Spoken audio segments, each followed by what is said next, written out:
All right, so hi, I'm David Kohlbrenner, and this is work with my advisor, Hovav Shacham at UCSD.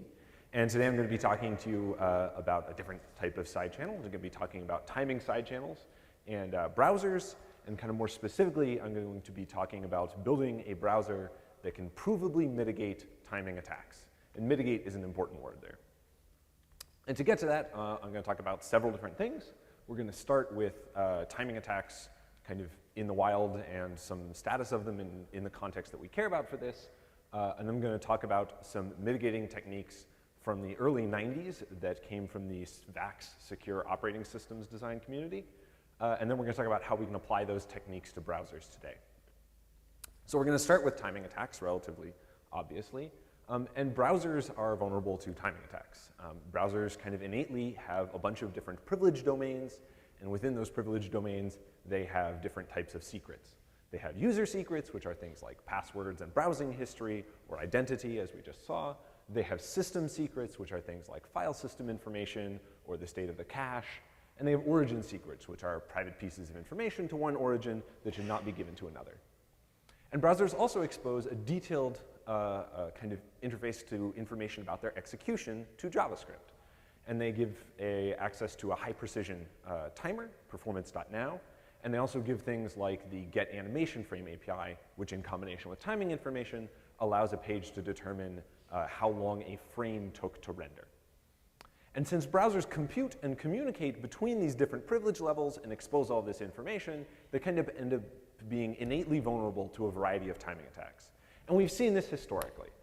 There's been a series of SVG Filter timing attacks wherein one origin can learn pixel information about another origin and then use that pixel information to do something like run an optical character recognition algorithm.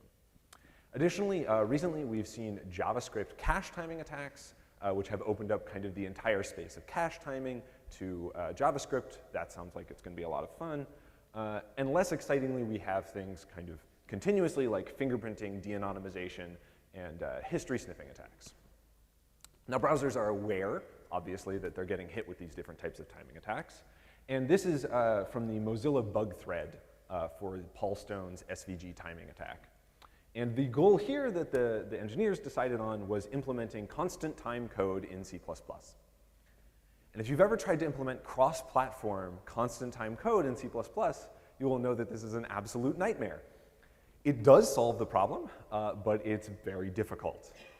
Now, a far more interesting approach was taken by both Chrome and Firefox in response to the cache timing attacks in the Spy in the Sandbox paper, which was to round down the explicit clock in the system that's available to JavaScript, specifically this performance.now high-resolution timer. And they rounded it down to 5 microseconds because they're trying to deal with a hardware attack in this particular case. Now, this same approach was taken by Tor browser.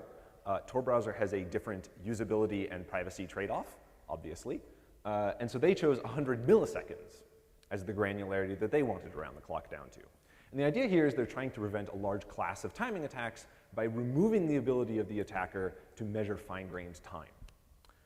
Now, I'm going to show you in just a second that unfortunately this doesn't work. The attacker is able to gain fine-grained timing information using the exact interface that I just showed you, even though it's rounded down. And so we're going to do that with using a couple different clocks. So remember, we're talking about, in this particular context, they're taking the floor, right? So we're rounding down, which means whenever you're querying this clock, you're going to query it until it crosses a 100 millisecond threshold, and then you're immediately going to see an update. And the technique we could use here, we call the clock edge technique. This is not anything particularly novel, but its application here is quite a bit of fun. We're going to need 2 clocks to do this. We're going to need what we call a major clock and a minor clock, and this is a nomenclature from our paper. The major clock is a clock that has some very regular known period.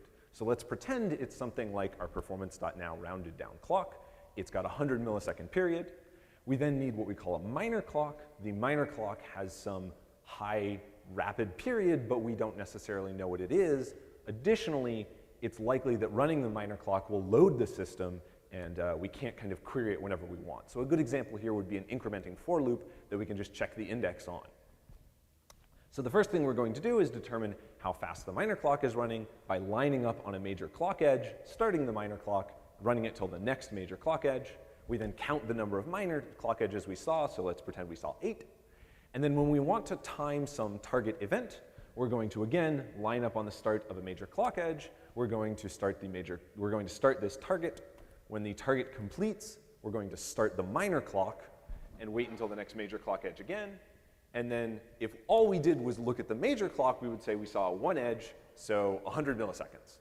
But by using the fact that we saw 6 minor edges, we can say, well, we actually saw 1 1/4 major clock edges during the target. So it was 125 milliseconds. And so we can improve the accuracy of some clock that the system gives us by using these kind of clever little tricks. And I'm going to show you a bunch of graphs that look like this throughout the talk. These graphs are all based on data that we gathered by designing test web pages and then putting them through various browsers. The x-axis shows the duration of some target event that we were trying to measure, and the exact duration, essentially, in milliseconds. And the y-axis shows the measurement that the clock technique we are using gave us. So a perfectly accurate clock, whatever it is, would go exactly along the x equals y axis, along the gray dashed line, and an inaccurate clock would be kind of spread all over the place. So this is data for the 100 millisecond rounded down performance.now clock, and we get the exact kind of step function we would expect to see at 100 millisecond intervals, because that's when the clock updates. But by applying that fun little clock edge technique, we get the blue x's, which is notably more accurate than the kind of the step function we saw. And actually in our testing, that 100 millisecond granularity clock was able to give measurements down to 1/2 or 1 millisecond, which is a little bit finer grained than what was expected. So a natural approach here, of course, might be let's just take away all of the clocks from JavaScript. We'll remove their performance.now. We'll take away date and time. They won't be able to know anything, right?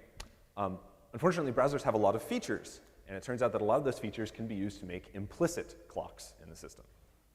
So we used things like video frame data, so what frame of a video you're on, the web speech interface, CSS animations, kind of dripping data with a cooperating server to construct a whole series of additional clock mechanisms. And we talk about a kind of a taxonomy for these clocks and look at them in different browsers in the paper, and you should take a look at that. The thing about this list is these are the ones that I bothered to write tests for. There's a million more of these. You just kind of open up the DOM APIs folder in Firefox, and every file in there is an implicit clock, as far as I can tell. If you've heard, for example, of web speech would make a great clock. I was just too lazy to write a test. But we're going to talk about one in detail very quickly, which is WebVTT. WebVTT was one of my favorites. WebVTT is subtitling for video elements, HTML5 video elements. You specify a VTT file that looks something like this. You can have subtitles specified up to millisecond granularity. So we just specify a whole bunch of subtitles that look like this. And then JavaScript can query what subtitles are currently displayed. And so we can use this as a clock, right? It works. You get this out the other end. You will notice this is not 1 millisecond of granularity of step function. It's like 30-something milliseconds. And that's because of how the video gets rendered and how the subtitling system decides to update subtitles. It's a bunch of kind of engineering and implementation details. But this is where it starts to get fun again, because we can apply that clock edge technique to it. And we can make it a bunch more accurate. And you can do this actually for all of the implicit clocks that we found in the system. Now, you might need a different minor clock, and you might need to use the technique a little bit differently, but it works. And you kind of get this same, we have a step function, and then we can improve it by using this trick. So we want to remove this capability. And browsers are already trying to degrade clocks. As we saw, they're rounding them down. But we want to do this right. And so the answer is we need to degrade all of the clocks available to the attacker. And that means all of the explicit clocks, which they're currently doing, but it's not working. And we need to do all the implicit clocks, which are of the type that I just showed you. And thankfully, there is this fantastic body of work that we can draw on from like 91. It was first presented by Who at Oakland in 91, called Fuzzy Time. And now Fuzzy Time was a system for the VAX secure kernel that was designed to mitigate timing covert channels by putting a cap on the bandwidth available to any covert channel in the system, regardless of what it was. And when I say covert channels here, I'm going to be kind of thinking in terms of the nomenclature from John Ray, which is that a covert channel consists of two clocks, one of which is a modulated clock, one of which is a reference clock. The modulated clock is what we think of as the channel. The high privilege process is modulating it in some way. And you need a reference clock as well because you need to be able to figure out what the modulation was. Now, the VAX security kernel is not a web browser, obviously. They didn't really have a web browser for it. They were running in a situation where they had a bunch of VAX VMs. Each VM was single-threaded. Each one was kind of its own privilege domain. They had this beautiful, clean interface between the trusted computing base and the VM, and this made a lot of the decisions relatively easy to actually build. Now, the problem they had was that they had covert channels via shared buses in their system. And this could be anything from the disk scheduling to kind of any other piece of hardware in there, and they didn't really have a good way to remove these channels because they were kind of innate to the hardware. So the solution they proposed was to reduce the accuracy and precision of system clocks, this should sound familiar, and randomly alter the timings of I/O operations. And this does several things, but first we're going to talk about how it handles explicit clocks. What they do is they take the timing interrupts that are going to the VM that need to arrive at regular intervals, and they just deliver them randomly a little bit late. And what this actually does is this lies about when the clock edge happens. So if you were to try and apply a technique like we talked about earlier, you couldn't do that because this edge will occur somewhere in that red region, and we're not exactly sure where, and so the attacker isn't able to kind of get this fine-grained hard edge. And for implicit clocks, what they're doing is they're taking all of the I/O operations and they're putting them into queues, and these queues are being emptied kind of randomly, and so the attacker isn't able to put things together. And this actually gives a bunch of really, really nice guarantees. We're degrading all of the clocks, and because all of the clocks are degraded, both the kind of the modulated and the reference clock, and they choose some time granularity G that they're also rounding the entire system down to, you're able to say something about the maximum possible channel bandwidth. And it turns out that the maximum granularity, or the minimum granularity the attacker can measure is usually something like the G/2 of the time granularity. And this is going to be pretty nice because we're going to use this in a second. I'm going to quickly mention their I/O queuing here, or give a brief overview of it, so it makes a little bit sense when I talk about web browsers. So if we have a shared bus situation that they're talking about, we have some device that has a bunch of currently queued events. We can pretend it's a disk that has a bunch of seeks. And when new events arrive from a VM, it makes a request for a read. Rather than give it to the disk, we put it into some next queue that we're going to eventually empty. And as events complete, we're going to put them into a response queue rather than give them directly to the VM. And so at some point, we're going to end up with this. We're going to randomly empty the next queue at kind of within some interval of time. And this divorces when the VM made a request from when the request gets scheduled. And then at some point in the future, we're going to randomly empty the response queue, and this divorces the completion of the event from when the VM receives it. Now, obviously, they're still receiving events. We haven't completely stopped time, so they're learning something, but it's at a known granularity. But this is for the VAX. Obviously, we're not talking about a VAX, we're talking about a web browser. So in our paper, we present Fermata. Fermata is an adaptation of the fuzzy time model to web browsers. Now, why did we choose this? We wanted to degrade clocks because that's what we were seeing web browsers try and do, but we wanted to do it in a way that was verifiable and would give us guarantees that we could write down and prove. It also turns out that browsers are shockingly well suited to this because for the most part, they're single-threaded. They have one big main event queue, and that only runs on one thread. So this shouldn't be too bad, was our observation. We should be able to take this, right? We just like bolt a JavaScript engine into it. We stick it into a browser, and it's going to work. We'll take all of the I/O operations, all of our HTTP, our local storage. We'll put it into queues. We'll randomly empty them. We'll take all the explicit clocks in the system. We'll make them fuzzy in kind of this verifiable way. That turns out, for example, in Firefox to not be too difficult because there's really two underlying sources of time that Firefox uses. We'd like to prove that everything falls into this fuzzy time defense, which might require us to build a whole new browser. But more scarily, we would have to change all DOM accesses to be asynchronous. Now, we believe that this is a solvable problem, but it's a pretty tricky engineering solution. And you should look at our paper to kind of see where we're thinking to go with this. Now, as I said, these two parts don't look super hard, but then you try and build them, which we did in Fuzzyfox. Fuzzyfox is an engineering prototype that we built on top of Firefox. We did this because we didn't know what parts of Fermata were going to work. We didn't know whether if we kind of mess with the way the queuing works in the system, we delay all of these events, we mess with the time, whether you could browse websites. Like, our browser's going to just fall over if we do this. And kind of more critically, we also wanted to be able to figure out what of these mitigations and strategies could we push to browsers today, for example, that explicit clock fuzzing, and just put that out there now. So Fuzzyfox is, as its name would imply, a patch set on top of Mozilla Firefox. We tested a bunch of different time granularities, which have different performance costs from half a millisecond up to 100 and even 500, although that's completely unusable. And it fully fuzzes the explicit time sources in Firefox.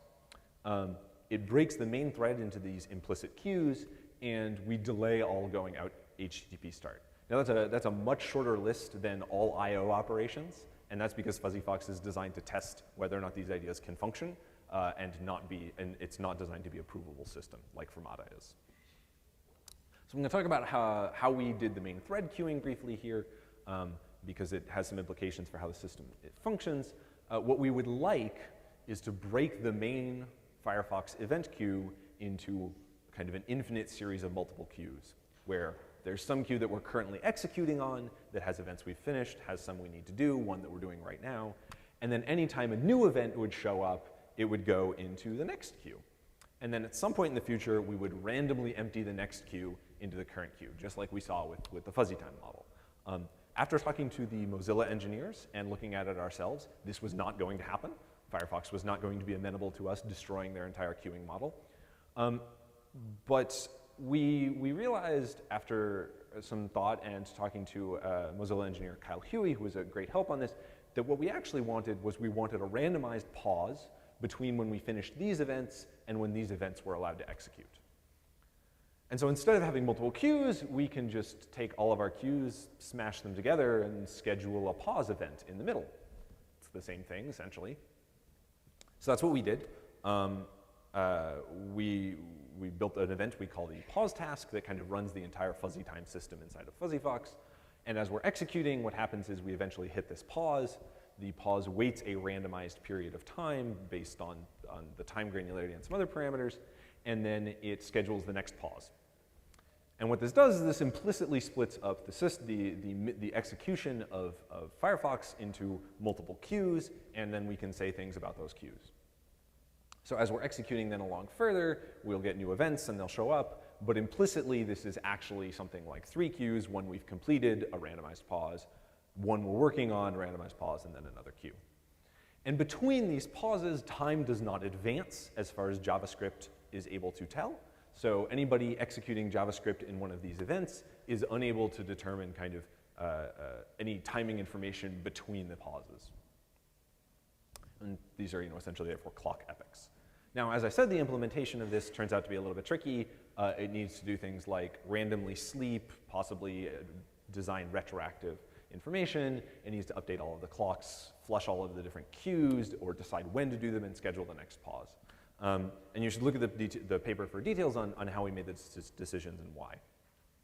But kind of the obvious question is, does that work? Does this do anything to clocks in the system?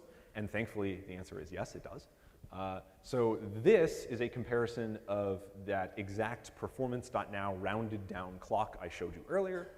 On the left, we have the same graph you saw earlier for Firefox.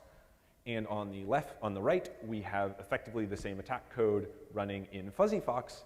And what you see is we don't get a nice step function. We don't get this nice improvement when we apply the clock edge technique. We kind of just get these striations. And this is great. So it works for explicit clocks. Does it work for implicit clocks? Yes, it does. So if on the left we have that WebVTT subtitling implicit clock, we see that you've got a step function and improvement. And on the right, again, we've kind of got noise. And all of the different implicit clocks we looked at ended up actually behaving somewhat like this, including the ones that our system wasn't even designed to fix. Now, all of those graphs and all of that data was still kind of in this 100 millisecond rounded down granularity space. That's a big number, especially for a web browser that is expected to be performant. So performance is a totally reasonable question. What we wanted to look at for performance in this system was kind of some micro benchmarks to understand where the pain points in the design that we came up with were, some sort of macro benchmarks to look at real websites, and then really the big one would have been interactivity and a user study. I've already told you a whole bunch of things. We ran out of time to run a user study. But I will talk briefly about some of the micro performance benchmarks that we had. So for the micro performance, we measured page load time because we interfered rather heavily with page loads. We're breaking the main thread up. We're stopping outgoing HTTP requests for some period of time. And we wanted to look at the effects of both sequential resource loads and parallel resource loads. Now, parallel resource loads turned out to be perfectly fine because we're doing a natural queuing and batching system. So if you have a bunch of parallel resource loads, they all get fired at once and everything's okay. That's good news because HTTP2 likes to encourage things like parallel resource loads, so we like that. Sequential resource loads start incurring penalties based on the time granularity in the system. So this is a graph of our page load, of the 95th percentile page load times on the Y, and then on the X we have the number of sequential resource loads. And the different lines here are different time granularity settings for Fuzzyfox. Now remember that the guarantees for channel bandwidth that you get are directly related to the time granularity you have set. So if you have a time granularity of like 1 or 5 milliseconds, the overhead over the 0, which is essentially Firefox, is pretty minimal. It looks totally usable. I can tell you from experience that it is. Whereas if you have something like 100 milliseconds, these penalties start to look a little bit ridiculous. You're talking about 2 seconds to 5 seconds. And while those penalties are high, we wanted to compare them against something that has a kind of similar threat model, which is Tor browser. So these are ranges of load times on the same types of micro benchmark tests. The blue here is Tor browser, or the green, depending on the color, and the orange here is Fuzzyfox. And you shouldn't draw lots of detailed results data out of this graph because our Tor browser data is incredibly noisy. You're running through the Tor network. But the thing you should draw is if you're talking about somebody who has a very serious threat model, somebody who's running Tor browser and cares a lot about privacy, running what we found to be essentially the highest granularity Fuzzyfox that was usable still doesn't have the kind of performance overhead that makes Tor browser look fast. So pushing these types of defenses to something like Tor browser makes a lot of sense. Now, I talked about a whole bunch of different things. What are the kind of the takeaways here? The first is that you should read Fuzzy Time by Who from Oakland 91. It's a fantastic paper. Then you should read our paper, but you should read that one first. The second is that the timing attack stuff I was showing you, browsers are attempting to round down clocks, and this is not working for the defensive guarantees we would kind of hope out of it. Thankfully, there is this body of work called Fuzzy Time that we can draw upon that does give the guarantees that we want for rounded down clocks. And we can apply that model to browsers to build a trusted browser. And then that a bunch of the kind of engineering details of that we have tested. They seem totally plausible, and we think we can even deploy some of them to browsers today. Obviously, thank you to many people who helped with this, especially a bunch of Mozilla engineers. And with that, I will go to questions.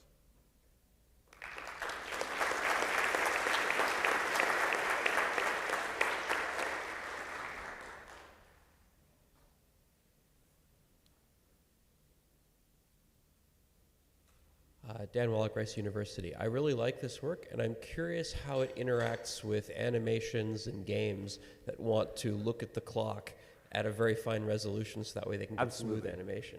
So if you want, for example, those high granularity settings, the games won't work. Our argument there is if you're setting, we envision an ideal world where we have a system like the Fuzzy Time system set up, and a browser like Firefox has a time granularity setting that is small and does not significantly interfere with things like animation. So we're talking about a couple of milliseconds of time granularity at most. And then a browser like Tor browser that is going to make a different trade-off is able to set a higher granularity without the overhead of having to build a whole new system on top. So what's the smallest, or I guess what's the largest time granularity you can set where 60 hertz animations and games and things still work? I mean, it would be something like 16 milliseconds. Okay. Hi, Eric Wustrow, University of Colorado Boulder. Nice work. I'm curious how this would play out if you have an adversary that's streaming time over a WebSocket network connection, for example, and if the order of those events are all preserved, perhaps they can observe the Absolutely. pauses and so forth. So WebSockets are a great example here. We didn't interfere with WebSockets in Fuzzyfox, and then again, that was just due to kind of like we had so many parts to build. So in Fuzzyfox, WebSockets would do actually shockingly poorly as long as they were being delivered on the main event thread. So we don't care about somebody, some process or some socket delivering high precision time, as long as when those events arrive, they're no longer fresh, they're stale, essentially. And so because of the main event thread being broken up in the way that it is, as the events arrive, they're going to be able to learn some information, but not more. Now for WebSockets specifically, it could be the case that what we need to do is put them into a queuing system of their own, and then fire that queue randomly, and that would be something that we would want to do in Fermata. Well, I'm curious more specifically if I, as the attacker, happen to get two events that straddled the pauses that you have in the main queue, then the attacker's JavaScript would be able to observe that pause, and since it's a global state, then they can infer that and start to learn It might be able things. to observe that pause. It depends on if the pause updated the clocks or not. So one thing I didn't have time to go over was that the pauses don't always update the clocks. It depends on both the time granularity and how long the pause took. And so it can be the case that you run into a pause and then time still doesn't advance as far as JavaScript can tell. And that could make that trickier for the attacker to tell whether or not a pause occurred.